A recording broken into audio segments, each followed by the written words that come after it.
My name is Edward Andrews. I'm 63 years old, and I was a police inspector for 35 years in a big city.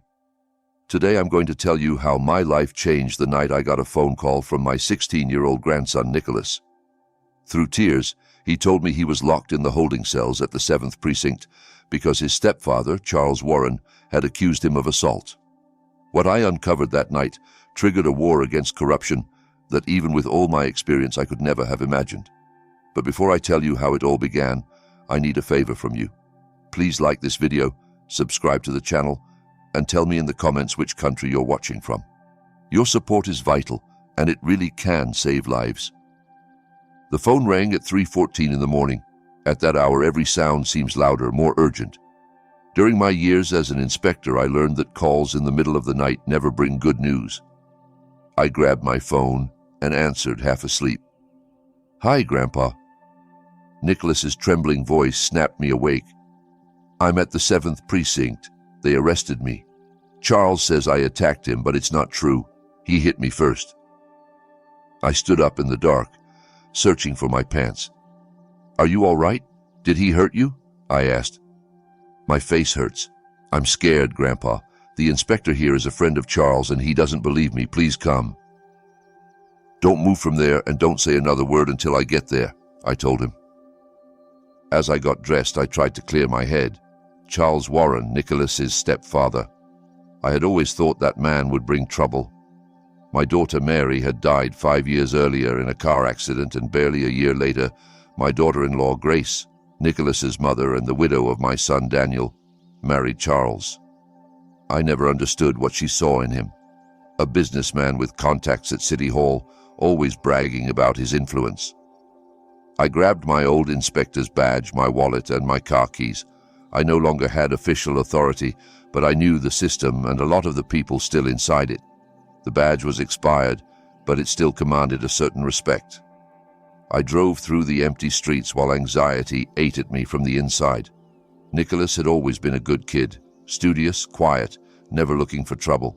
If he was in a holding cell at the precinct, something very serious was going on. I reached the 7th Precinct, a building I knew far too well. I'd worked there my first 10 years on the force.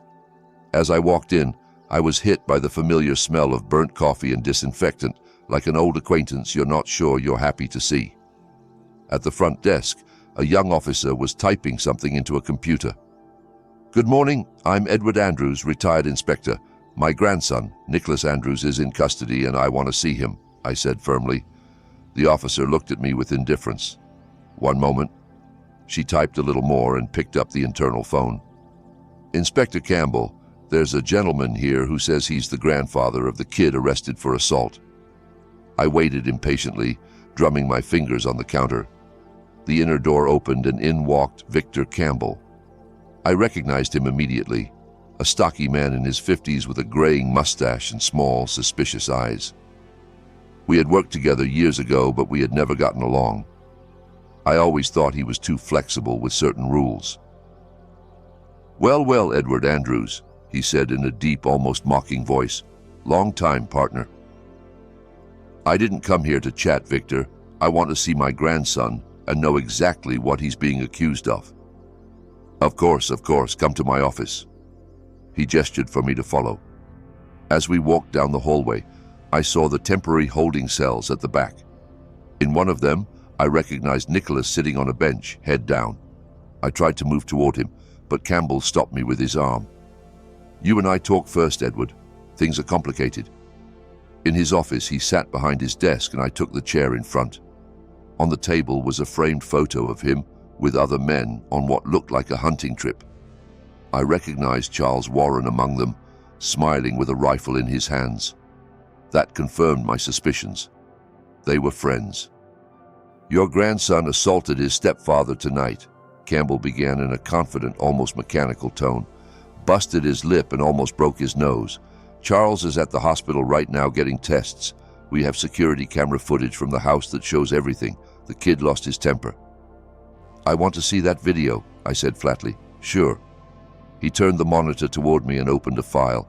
On the screen I saw what looked like the living room. Charles walked into frame talking. Nicholas appeared afterwards, visibly upset. Suddenly, the footage showed my grandson pushing Charles, who fell backward. The recording cut off right there. "That's all," Campbell said. "Where's the rest of the video? This doesn't prove anything conclusive." "That's what we've got, Edward. Charles is pressing assault charges. The kid has a history of violent behavior at school." "That's a lie. Nicholas has never had disciplinary problems." "I've got reports that say otherwise," he replied. I stood up, feeling anger start to boil. "I want to talk to my grandson right now." 5 minutes, Campbell conceded. He walked me to the cell where Nicholas was. When he saw me, my grandson sprang to his feet. He had a black eye, a cut on his eyebrow, and a swollen lip. Seeing him like that filled me with a mixture of pain and fury. "Grandpa," his voice broke. "Easy, Nick. I'm getting you out of here." Campbell opened the cell and let me in. I hugged my grandson and felt him trembling. "What really happened?" I asked quietly. "Charles came home drunk like he always does. He started yelling that I'd stolen money from his wallet. When I told him it wasn't true, he hit me." Tears streamed down his cheeks.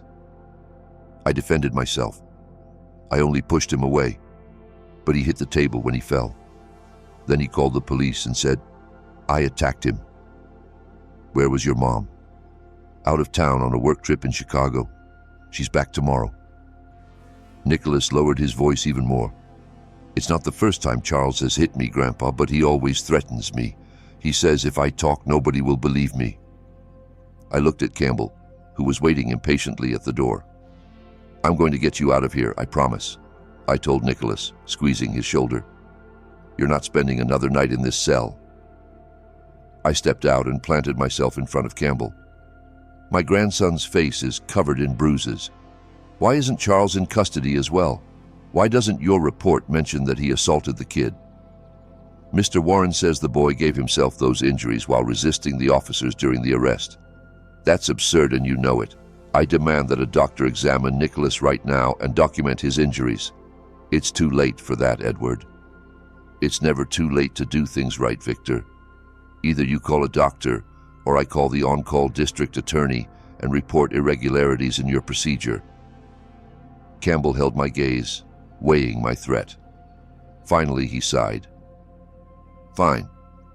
I'll call the forensic doctor on duty, but it won't change anything, Edward. The kid is staying here tonight and the judge will see him in the morning." "We'll see about that." While Campbell walked away to make the call, I took out my phone and dialed a number I hadn't used in a long time. After 3 rings, a woman's voice answered. "Lieutenant Roberts, who's calling?" "It's Edward Andrews, retired inspector from the 7th Precinct. I need your help, urgently." Lieutenant April Roberts was one of the few people in the department I had always trusted. Young, intelligent, and above all, incorruptible. I explained the situation as quickly as I could. "I'm on duty tonight," she said. "I can swing by in about 20 minutes to check that everything is being done by the book." I really appreciated April. While I waited, I watched what was happening around the station. A couple of officers looked at me with curiosity. They probably knew who I was. Back in my day, I had earned a reputation for being inflexible, for not taking deals or favors. That earned me respect from some and enemies from many others. The front door opened and Charles Warren walked in. He had a bandage on his nose and a swollen lower lip. Our eyes met and he stopped, surprised to see me there. Then he forced a crooked smile and headed straight to Campbell's office. A few minutes later, Lieutenant Roberts arrived. In her early 30s, she had the steady gaze of someone who knows how to do her job and doesn't tolerate obstacles. She greeted me with a firm handshake. "Inspector Andrews, it's been a while." "I'm not an inspector anymore, Lieutenant." "You always will be to me, sir. You taught me half of what I know." Campbell came out of his office with Charles behind him. When he saw April, he visibly tensed. "Lieutenant Roberts, what brings you here at this hour?" "Routine procedure review, Inspector Campbell. I was informed of a domestic violence arrest and I want to make sure everything is in order." Charles stepped forward, offering his hand. "Charles Warren, ma'am. I'm the victim in this case." April ignored his hand. I need to review the file and see the detainee, she said bluntly. I've already called a doctor to examine the kid, Campbell added. Perfect. I'll be present for the exam. Now the file. Campbell led her to his office. Charles stayed with me in the hallway wearing a smug smile that turned my stomach. It's a shame we have to meet under these circumstances, Mr. Andrews, he said with false courtesy. Nicholas always speaks very highly of you. Save the hypocrisy, Warren. I know exactly what you've done. His smile faded. Be careful what you imply. I have the video that proves who assaulted whom. A conveniently edited video. What happened before the part Campbell showed me? Nothing relevant, he muttered, stepping closer and lowering his voice. Look, Mr. Andrews, I understand you want to defend your grandson, but the boy has issues. He needs discipline, a firm hand. The firm hand that left him with a black eye and a split eyebrow? I suppose he also did that to himself while resisting arrest? Ask the officers who brought him in. Or maybe it was you, and then you called your friend Campbell to clean up the story. Charles's face hardened. Watch yourself, old man. Your time is over. Things work differently now. You'd be surprised how well I know how things work now, Warren, and what I'm capable of for my grandson. The conversation was cut short by the arrival of the forensic doctor, a young man who looked fresh out of medical school. Campbell and April emerged from the office. Dr. Mendoza, Campbell greeted him. Thanks for coming so quickly. The detainee is this way. April motioned for the doctor to follow her toward the cells. Charles tried to go along, but she stopped him. Authorized personnel only, Mr. Warren. I'm the complainant. I have a right to be present.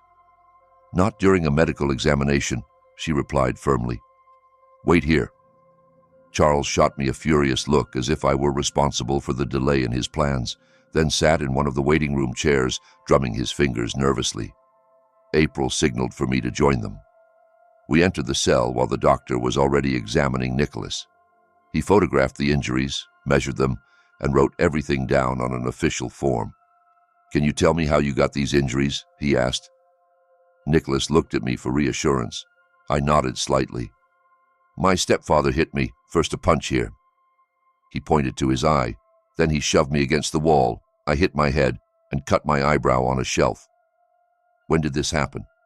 Tonight, a little after 11. The doctor wrote it down and continued the exam. When he finished, he turned to April. The injuries are consistent with his account.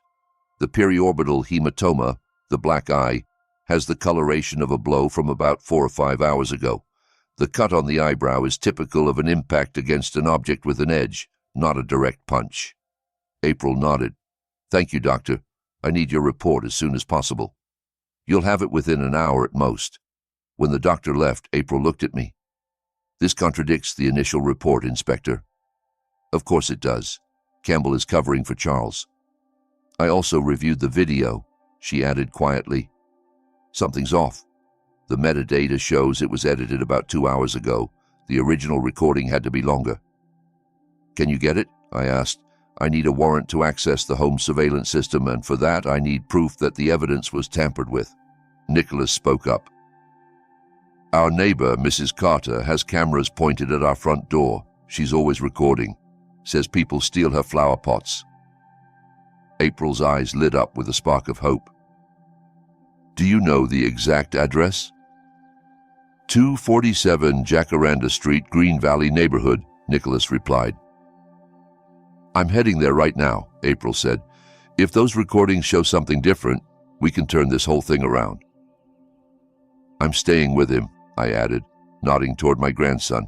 I'm not leaving him alone. And I'm not going to abandon him, Grandpa, she promised, deliberately using the personal term. This reeks of corruption, and you know that's what enrages me most. When April left, I sat next to Nicholas on the bench in the cell.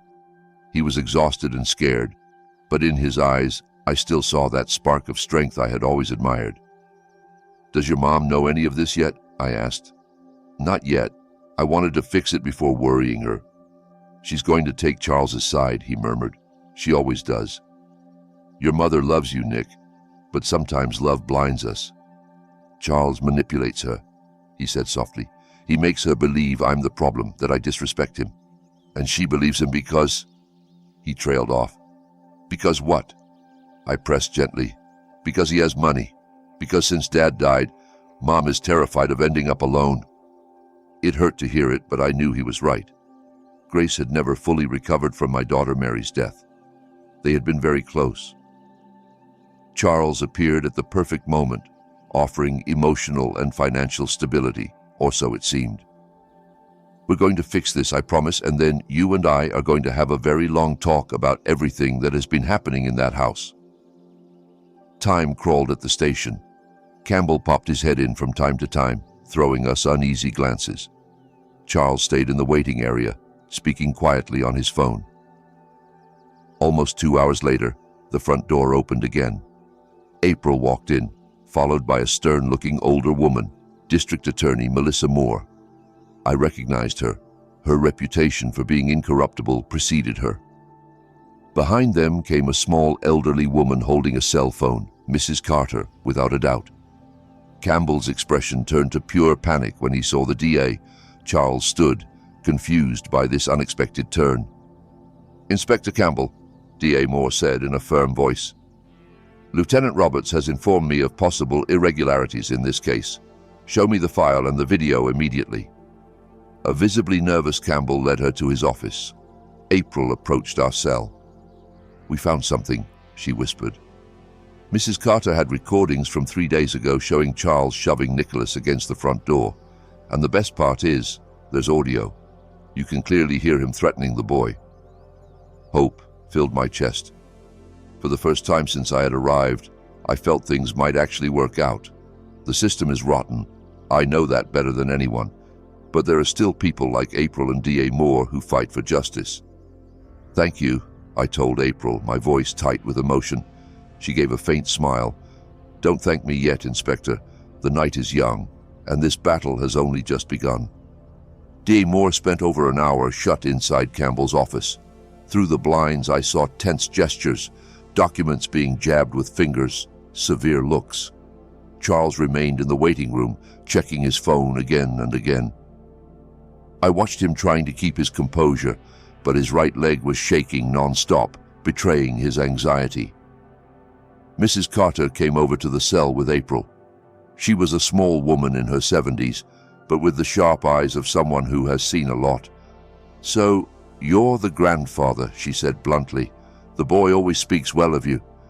"Thank you for coming, Mrs. Carter." "Don't thank me," she corrected. "That man," she discreetly pointed at Charles, "is a devil in disguise. I've seen him. I know how he changes when he thinks nobody's watching." Nicholas looked at her with obvious gratitude. She winked at him. "I brought you a donut, kid, but these officers wouldn't let me give it to you. Said I might have hidden a file in it." She let out a short laugh, as if I knew how to do that. At last the office door opened. DA Moore came out first, her face serious. Campbell followed, visibly uncomfortable. The DA walked straight to our cell. "Mr. Andrews," she introduced herself. "I'm District Attorney Melissa Moore." Her voice was firm, but not hostile. "We've reviewed the file and found serious irregularities in the procedure." Charles stood and hurried over. "DA Moore, a pleasure to meet you. I'm Charles Warren. I trust you'll see that justice is done in this unfortunate incident." She barely glanced at him. "Mr. Warren, I suggest you contact an attorney immediately." "An attorney? But I'm the victim," he protested. "That remains to be seen," she replied coolly. "Lieutenant Roberts, release Mr. Andrews. His detention did not comply with established protocols." April didn't hide her satisfaction as she opened the cell. Nicholas looked at me in disbelief. "Can I go?" "Yes," the DA confirmed. "But I need both you and your grandfather to be available to expand your statements." Charles stepped forward, visibly agitated. "This is unacceptable. You're letting my attacker walk free. What kind of justice is this?" "Mr. Warren," the DA's voice sharpened, "the recordings we've reviewed show a very different version of events. Tampering with evidence is a federal offense, If you want to avoid even more serious charges, I strongly recommend you lower your tone and fully cooperate with the investigation." Charles went pale and glanced at Campbell, who avoided his eyes, clearly aware that the ship was sinking. "Inspector Campbell," the DA went on, "you are hereby temporarily suspended from duty until the internal investigation is concluded. Hand your badge and weapon to the officer on duty." Campbell's face twisted in a mix of disbelief and contained rage. "You're making a mistake, DA. My procedures were by the book. Your procedures included accepting altered evidence and omitting crucial information from your report. The medical assessment of Mr. Andrews contradicts your version of events." She didn't raise her voice, but every word landed like a hammer. "Lieutenant Roberts will be in charge of this precinct until further notice." We left the station just as the sky was beginning to lighten. The cool morning air felt almost purifying after so many hours in that oppressive atmosphere. Nicholas walked beside me in silence, exhausted but relieved. "Where are we going, Grandpa?" he asked. "To my place. You can't go back home, not for now." In the car, I watched him slowly relax. The silence between us was comfortable, though we both knew we had a lot to talk about. "This isn't over, is it?" he finally asked. "No, Nicholas. This is only just beginning." At home, I made him coffee while he took a quick shower. I lent him some old clothes from when my son Daniel, his father, lived with me. They were a little big on him, but they'd do. Sitting in the kitchen with steaming mugs in front of us, we finally had the conversation we'd been avoiding. "How long has this been going on, Nick?" I asked. My grandson stared into his coffee. "Since shortly after he married Mom. At first it was just yelling, little humiliations. He'd call me lazy, say I didn't help around the house, that I spent too much money." "Did your mother know?" "He always did it when she wasn't there. And when I told her, Charles denied everything. Said I exaggerated or made things up to drive them apart." Nicholas swallowed hard. "Over time, Mom stopped believing me." "And when did it go from words to blows?" "About 6 months ago. He came home drunk, furious because he'd lost money on some investment. He said I was bad luck, that ever since I came into his life, nothing went right. He slapped me so hard I fell to the floor. Then he cried, apologized, gave me money so I wouldn't say anything." Rage rose in my chest, but I forced myself to stay calm. "Why didn't you call me then?" "I thought I could handle it, and I was scared that if I reported him, Mom would suffer." She seemed happy for the first time since Dad died. The phone interrupted our talk. It was Grace. "Dad," she said, sounding frantic, "Charles just called me, hysterical. He says Nicholas attacked him and that you barged in and pulled him out of the station. What is going on?" I explained as calmly as I could, but Grace was skeptical. "I know Charles, Dad. He's not the monster you're describing. Have you seen your son? He's got a black eye and a split eyebrow. Are you going to tell me he did that to himself too?" The silence on the other end said everything. Part of her suspected the truth, but she had chosen not to look at it. "I'm coming over," she said at last. "I need to talk to Nicholas." When I hung up, I found Nicholas watching me anxiously. "Mom's coming," I told him. "Yeah, but don't worry. I'm not letting her take you back to that house." While we waited, Nicholas fell asleep on the couch. I watched him, remembering when he was just a little boy running through that same living room chasing his father. Daniel had died when Nicholas was 8, in a highway accident as absurd and sudden as most tragedies. Grace had crumbled, and Nicholas had grown up with almost no father figure. The doorbell rang just after noon. Grace looked pale, with dark circles under her eyes. To my surprise, Charles was standing beside her. "What is he doing here?" I asked, not hiding my hostility. "He's my husband, Dad, and we need to sort this out as a family." "A family doesn't beat its own members, Grace." Charles stepped forward with his best concerned husband expression. "Mr. Andrews, I understand your concern. Things got out of hand last night. It was a misunderstanding, but I promise I would never deliberately hurt Nicholas." "Spare me, Warren. The DA has evidence of your previous assaults." For a moment, Charles went pale, but he quickly recovered. "That nosy old woman twisted things. Any physical contact with Nicholas has been purely disciplinary." Disciplinary? A voice said from the doorway, making us all jump. April stood there in uniform, her expression serious. None of us had heard her come up. "Lieutenant Roberts," Charles stammered, "we weren't expecting you here." "Obviously," she replied, stepping inside. "Mr. Warren, I have a warrant to seize the electronic devices in your home, including your surveillance system. We need to recover the original recordings." "This is an invasion of my privacy," Charles protested. "By what authority?" "By the authority of this order, signed by Judge Miranda Evans." April showed him the document. "Additionally, the DA has requested that you come in this afternoon to give a formal statement." Grace looked at me, confused and frightened. "Dad, what is happening?" The commotion woke Nicholas, who appeared in the doorway rubbing his eyes. When he saw his mother, he ran to hug her. When he noticed Charles, he froze. "What is he doing here, Mom?" "We need to talk," Grace said, trying to sound conciliatory. "Charles says it was all a misunderstanding." "A misunderstanding?" Nicholas stepped back. "He hit me, Mom, like he's hit me many times when you're not home, and then he threatens me so I won't say anything." Charles moved toward him with a menacing look. "Stop lying, you ungrateful brat, after everything I've done for you and your mother." "Mr. Warren," April cut in, placing herself between them, "I strongly advise you to keep your distance from Nicholas. Any attempt at intimidation will be added to the existing charges." Charles shot her a look full of contained hatred, but backed off. "This isn't over.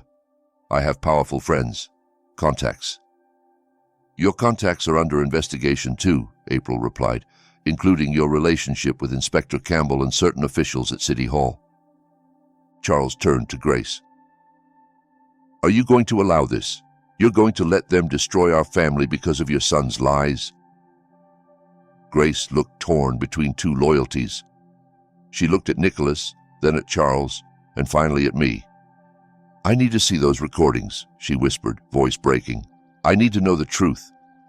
"The truth is right in front of you," I said, pointing at Nicholas's injuries. "All you have to do is open your eyes." Charles realized he was losing ground. His face changed, dropping the mask of the reasonable man. "You brought this on yourself, you meddling old man. If you think this is going to end well for you or the kid, you're dead wrong." He turned and stalked toward his car, ignoring April calling him back to arrange his statement. "Let him go, Lieutenant," I said. "He won't get far." Grace came inside, clinging to Nicholas. April stayed with me a moment at the door. "He should have shown up voluntarily," she said. "Now I'll have to arrest him." "He will. He's too arrogant to believe he's really in trouble. He's underestimating how serious this is. We found more videos on Mrs. Carter's phone, incidents of abuse going back months. The DA has all of it, and she is furious. Few things anger Melissa Moore more than child abuse and police corruption." April looked at me seriously. "Keep a close eye on your grandson, Inspector. Men like Warren get more dangerous when they feel control slipping away." After she left, I went back inside. Grace was on the sofa, her head in her hands. Nicholas was in the kitchen making her tea. "How did I not see it?" she whispered as I sat beside her. "How could I be so blind?" "Love blinds us sometimes," I said gently, "and Charles is a skilled manipulator. You're not the first, and you won't be the last to fall for someone like him." "My own son," she sobbed, "my little boy, and I didn't protect him." "You can protect him now," I said, "by leaving Charles, by testifying against him." Grace looked at me, and I saw a new determination growing in her eyes. "I will. He'll never lay a hand on him again." The next hours passed in an odd calm. Nicholas and Grace talked for a long time in the guest room. I tried to occupy myself by cooking, though no one really had an appetite. The phone rang several times. The DA, Lieutenant Roberts, even a couple of reporters who had caught wind of the case. I told them all the same thing. We would talk after we'd had some rest.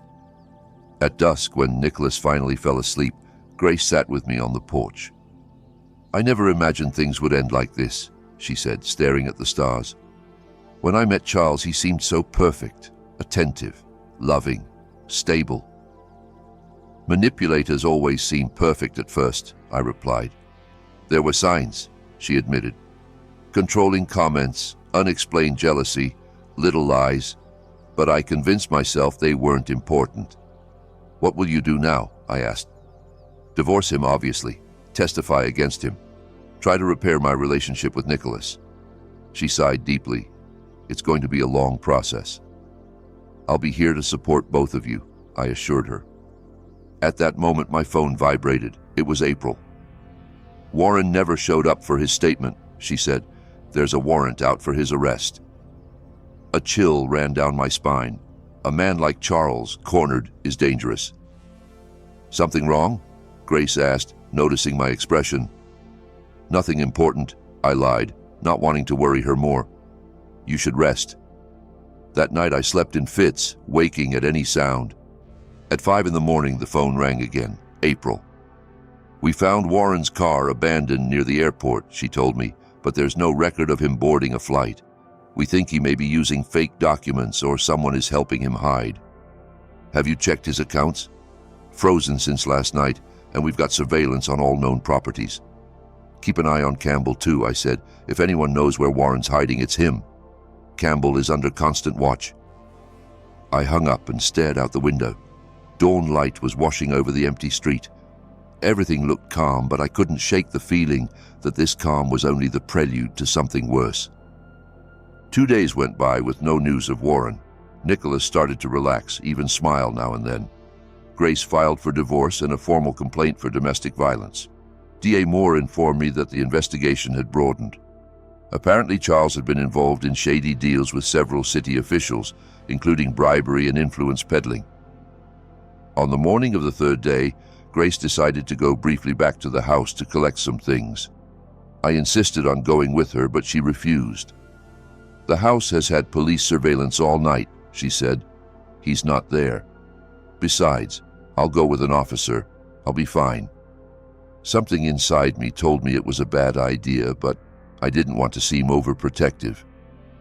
Call me when you get there and before you come back, I asked. I promise, she said.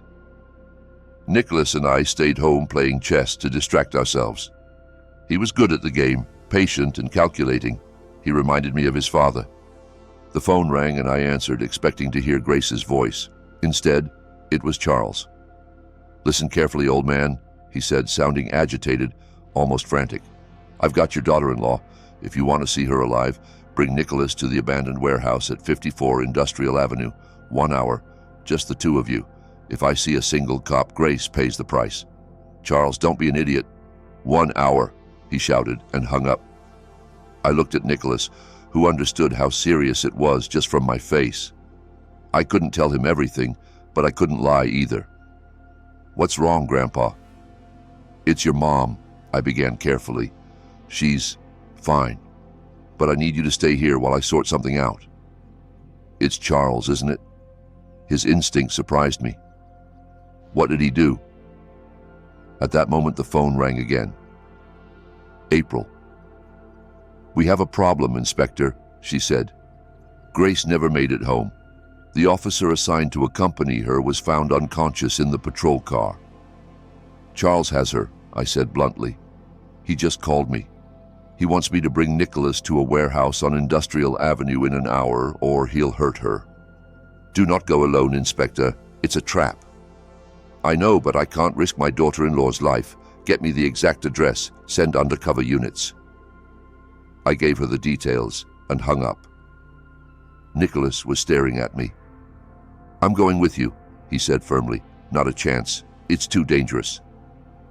She's my mom, Grandpa, and this is my fault. None of this is your fault, Nicholas. If you don't take me, I'll go on my own, he said. His determination was absolute. If I left him, he'd probably try to follow me and put himself in even more danger. All right, I conceded at last, but you'll do exactly what I say. No questions. Understood. He nodded, serious. Understood. As we got ready to leave, I couldn't help feeling we were heading into the darkest part of this story, but I also knew that sometimes you have to walk through darkness so the light can finally break through. The drive to the warehouse felt endless. I drove in silence, Nicholas beside me. His hands were shaking slightly, but in his eyes I saw the same determination I once saw in Daniel's. Before we left, I had slipped my old service pistol into the back of my waistband. I had hoped never to need it again, but life has a cruel way of changing our plans. "Do you have a plan?" Nicholas asked, breaking the silence. "Lieutenant Roberts is sending undercover units. We won't be alone." "What if they're late? What if Charles sees the police and hurts Mom?" I didn't have a comforting answer, so I told him the truth. "We'll do everything we can to keep that from happening."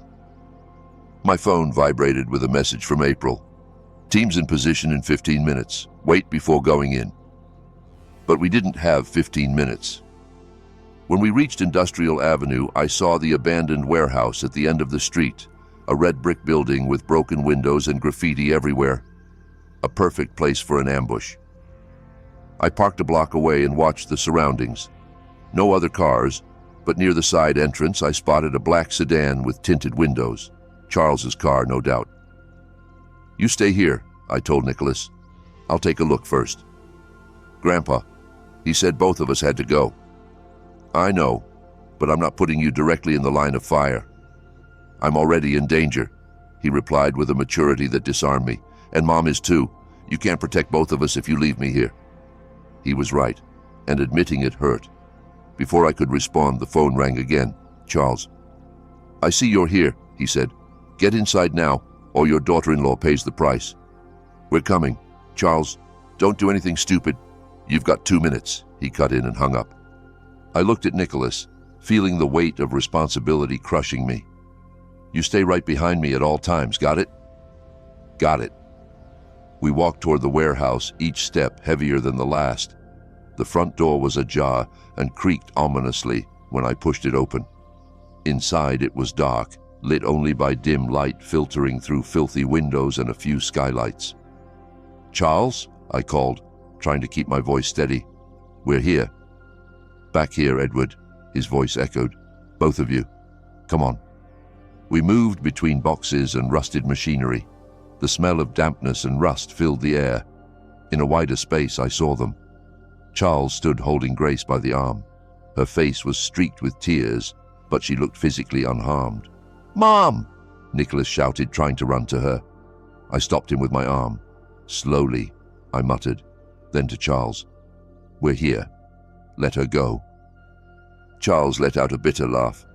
"You think it's that easy, old man? You ruined my life, my reputation, my business. Everything is in danger because of you." "You did that yourself," I replied. "No one forced you to hit a kid. That brat needed discipline." He tightened his grip on Grace's arm, making her cry out. "And you, meddling old man, had no right to interfere in my family." "Let me go, Charles," Grace pleaded. "You're only making things worse." "Shut up," he snapped, shaking her. "You betrayed me too after everything I did for you and your ungrateful son." I quickly assessed the situation. Charles looked increasingly unhinged, with the feverish eyes of a cornered animal. I didn't see a weapon, but that didn't mean he didn't have one. "What do you want, Charles?" I asked, trying to buy time. April's units needed a few more minutes. "I want my life back," he snarled. "I want the charges dropped. I want the DA off my business, and I want that kid," he pointed at Nicholas, "to take back all his lies."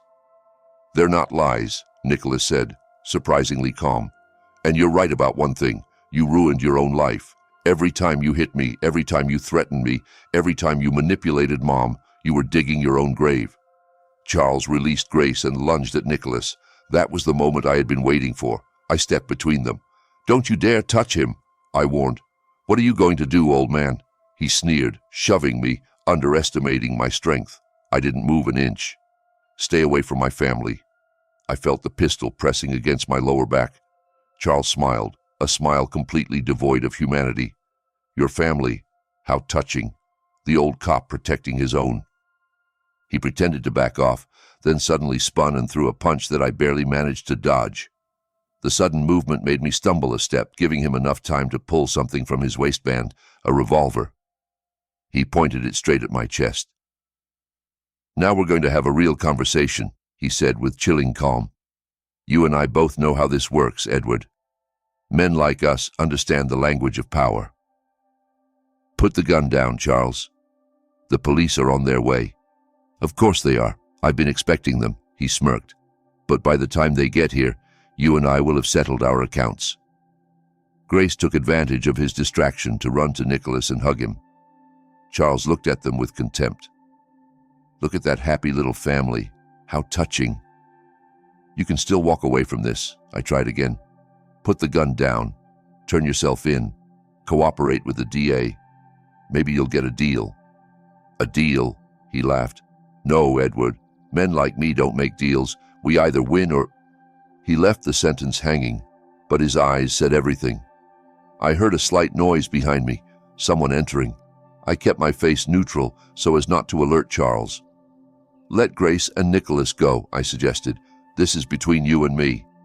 No, he said, shaking his head and the gun. They're part of this too. They're my insurance. The sound came again, louder. Charles stiffened and looked toward the shadows. Who's there? Come out or I shoot. I used his distraction to position myself more squarely between him and my family. If he fired, he'd have to shoot through me. Police! April's voice rang out in the warehouse. Drop the weapon, Mr. Warren. Charles seemed surprised but not afraid. Lieutenant Roberts, how predictable. Did you come alone or bring backup? You're surrounded, Warren. There's no way out. There are always ways out, Lieutenant, he replied. You just need the right incentive. I scanned the shadows until I spotted April half hidden behind a column, her gun trained on Charles. Let them go, Charles, she ordered. More units are arriving. In minutes, this place will be full of officers. Then we don't have much time, he answered. Suddenly he aimed at Nicholas. Either you let me walk out of here, or the boy pays for everything. It all happened in a heartbeat. Without thinking, I threw myself at Charles just as he pulled the trigger. The shot thundered through the warehouse. A sharp pain exploded in my shoulder, but I managed to knock him to the ground. The gun skidded across the concrete. April rushed from the shadows toward us. Grace screamed, clutching an unharmed Nicholas. Charles and I struggled on the floor. Despite my age, adrenaline gave me enough strength to hold him down until April reached us and snapped the cuffs on his wrists. Are you all right, Inspector? She asked when she saw the blood soaking my shirt. Just a scratch, I lied as the pain intensified. Take care of him. More officers poured into the warehouse, securing the scene. One came over with a first aid kit while others dragged Charles away. He fought them, shouting threats and insults. This isn't over, he yelled. I have powerful friends. I'll get back at every one of you. Grace and Nicholas ran to me, horrified by the blood. Grandpa, you're bleeding a lot, Nicholas said, eyes filled with tears. I've had worse. I tried to reassure him, though the pain was intense. An ambulance is on the way, April said. Hang in there, Inspector. The paramedic pressed on the wound while I looked at my family. Despite everything we had just lived through, I saw relief in their faces. Charles could no longer hurt them. In the ambulance, with Grace and Nicholas by my side, I felt a strange peace. The wound hurt, but it was a reminder that we were alive, that we had survived the nightmare. Thank you, Dad, Grace whispered, squeezing my hand, for saving us. I always will, I answered, feeling the sedative starting to work. I'll always be there for you. The days in the hospital passed slowly. The bullet had grazed the shoulder bone but caused no major damage. The doctors assured me I'd recover full mobility after a few weeks of rehab. April visited often, updating me on the case. Charles faced multiple charges: kidnapping, aggravated assault, child abuse, attempted murder, obstruction of justice. The list was long. Campbell had also been formally charged with cover-up and evidence tampering. D.A. Moore's expanded investigation was exposing a network of corruption involving several city officials. One afternoon, while Nicholas helped me with the hospital tray, I noticed him deep in thought. "What are you thinking about, son?" I asked. "About everything that happened," he replied. "About how one person can cause so much harm."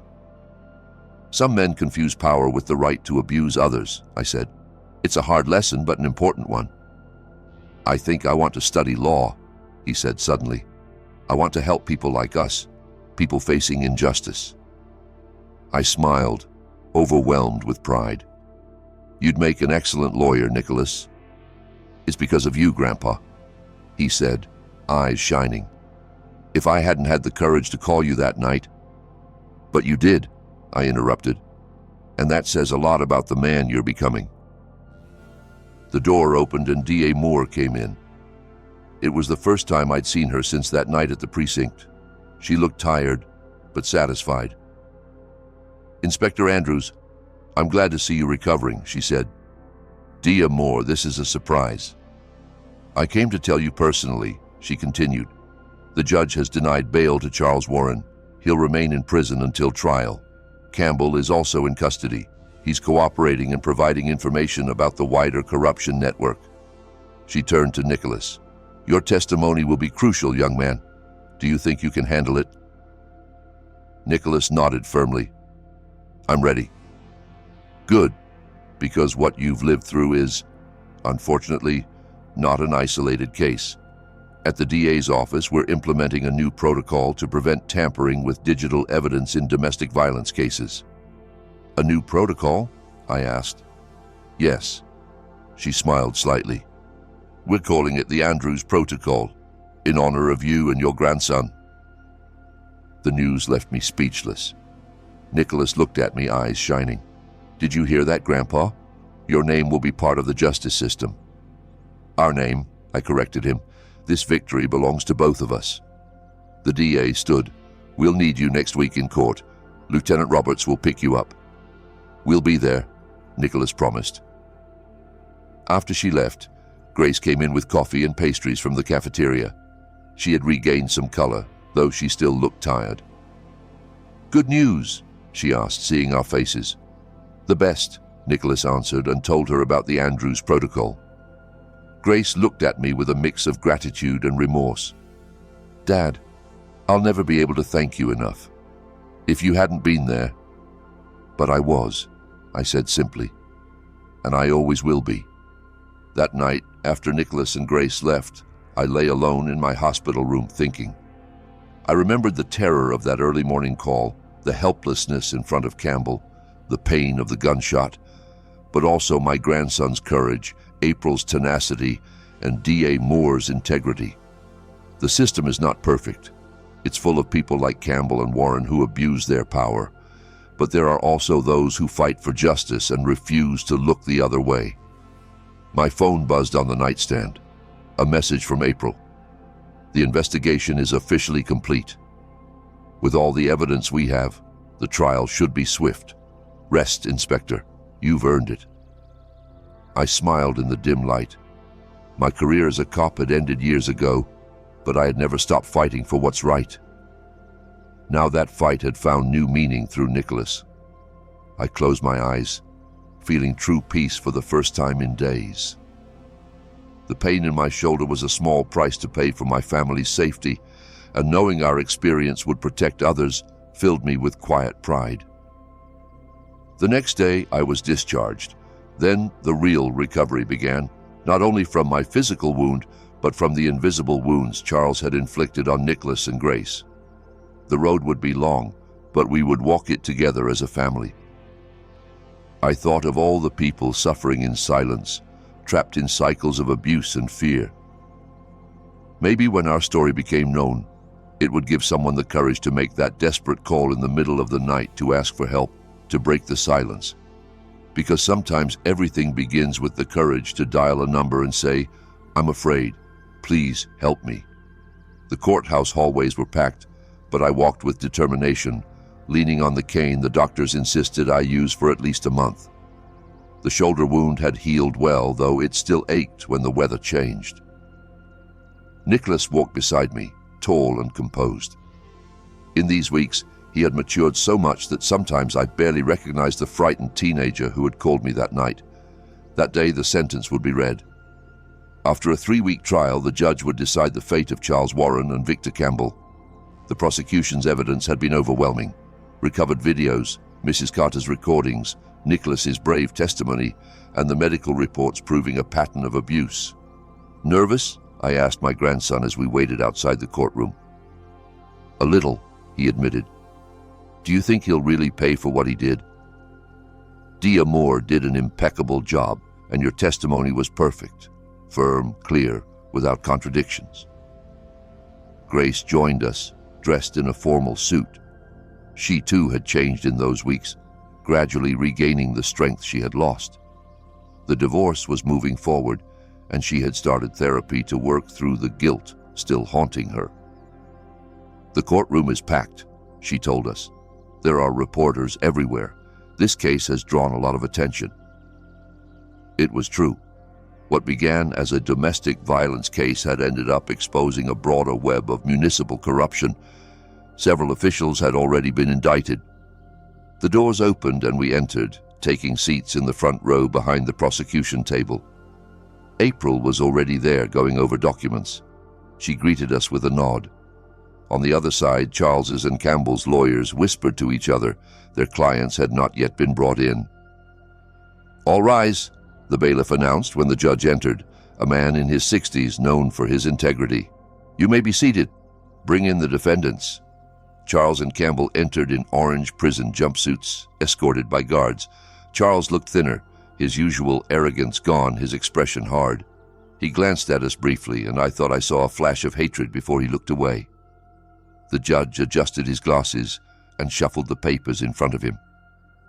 "After considering all the evidence presented and the jury's deliberations, this court is ready to deliver sentence." Silence fell over the room. I felt Nicholas's hand tighten around mine. "In the case of the state versus Charles Warren," the judge continued, "the jury has found the defendant guilty on all counts: aggravated domestic violence, child abuse, obstruction of justice, kidnapping, and attempted murder." He looked directly at Charles. "This court sentences you to 22 years in prison with no possibility of parole for at least 15 years. A murmur rippled through the courtroom. Charles remained impassive, as if he had expected it. "As for the defendant, Victor Campbell," the judge went on, "having been found guilty of abuse of authority, cover-up, evidence tampering, and obstruction of justice, he is sentenced to 12 years in prison, with possible review after 8 years, in light of his cooperation with the prosecution's broader investigation." Campbell lowered his head, visibly shattered.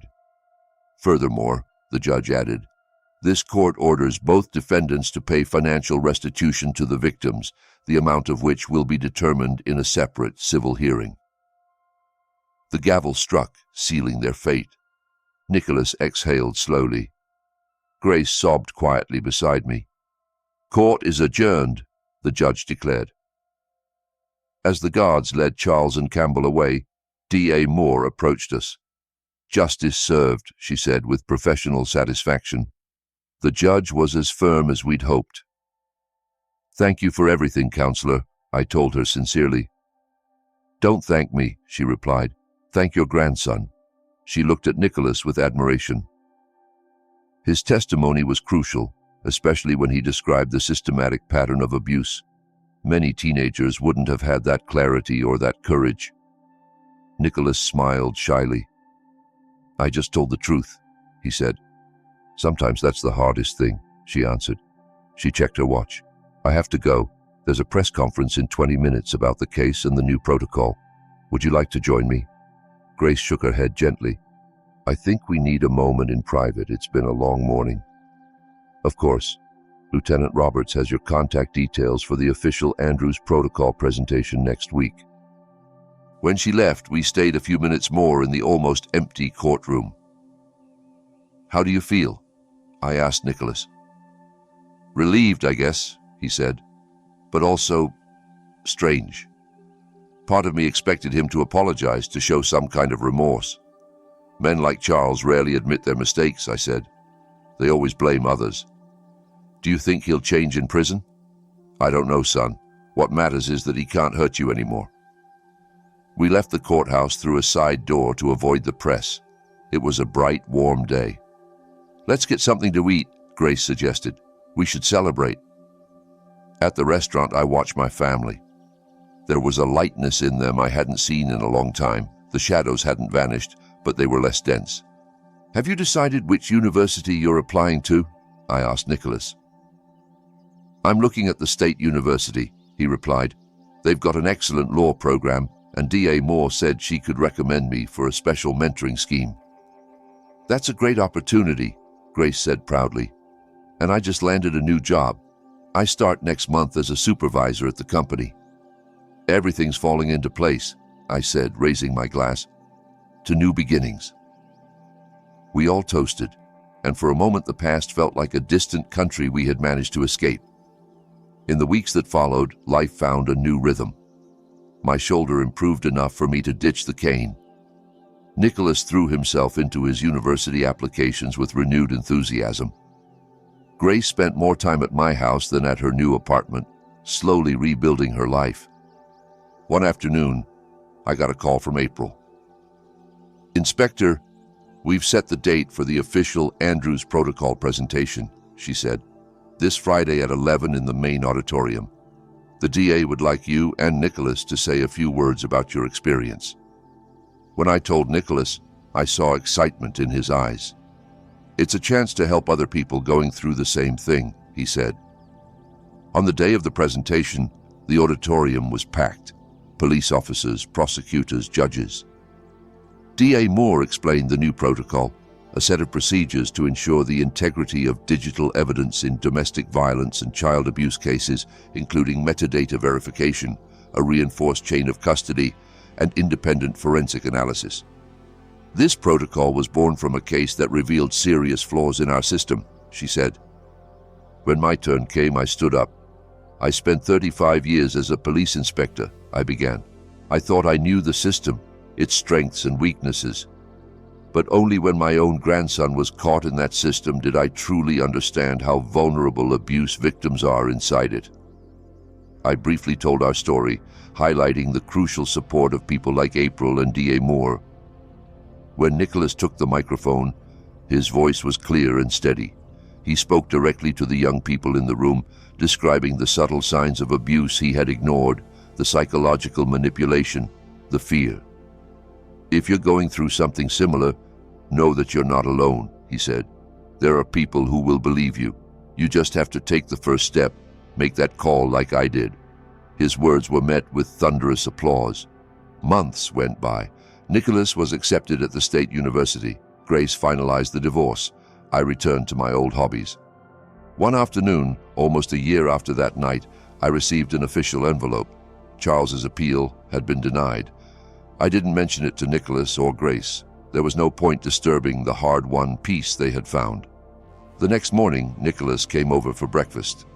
On break from his studies, he was now volunteering as a mentor for other young survivors. I've got something to show you, he said, pulling a sheet of paper from his backpack. It was an acceptance letter to a summer law program. That's impressive, Nicholas. DA Moore recommended me, he explained. She says I have potential to work in the domestic violence unit someday. The path he had chosen wouldn't be easy, but I saw in him a new strength, a resilience born from his own pain. You know what's strange, Grandpa? He added. Sometimes I think about Charles and I don't feel fear or hate anymore, just pity. That's part of healing too, I said. And do you still hate him? He asked. I thought about it. Let's just say I don't waste energy on him. I'd rather spend it on you, on our family, on the good things that came out of all this. And it was true. The Andrews Protocol was being adopted in other states. Nicholas had found his calling. Grace had her life back. That weekend we held a small celebration at my house. Grace brought food. Nicholas invited some friends from the support group, and Mrs. Carter showed up with a box of donuts. As I watched this expanded little family, April came over. Did you know 3 more states are adopting the protocol? She said. They're considering it at the national level as well. Oh, and I've been promoted to captain. Congratulations, Captain, I replied. Well deserved. Thank you, Inspector. I owe part of this to you and Nicholas. While the gathering continued, I stepped out onto the porch. The sky was turning orange. I thought about the contrasts. While we celebrated, Charles was serving his sentence. While Nicholas built a future, Campbell's career lay in ruins. I didn't feel satisfaction, only the certainty that justice, though imperfect and slow, had come. Nicholas came out to find me. "You all right, Grandpa? You're missing dessert." "Just thinking," I said, putting an arm around his shoulders, "about how proud I am of you, of the man you've become." "Thanks to you," he answered, resting his head on my shoulder. "Well, if you hadn't made that call." "But I did," he said, "and that changed everything." We went back inside together. Grace greeted us with a smile, a lightness in her face that reminded me of the young woman I'd known before life hit her so hard. As we ate dessert, I thought about all those phones ringing in the middle of the night, about trembling voices asking for help. The story that began with a desperate call hadn't ended as a fairy tale. Real life rarely does. But it gave us something just as valuable, the chance to turn pain into purpose, fear into determination, and a traumatic experience into a legacy that would protect many others. And maybe, in the end, that's the most important victory of all. If my story has moved you and you want to know what happens next, make sure you're subscribed and have the notifications turned on so you don't miss the following chapter. Remember, your support with a like and a comment can save other lives just like it saved my grandson's.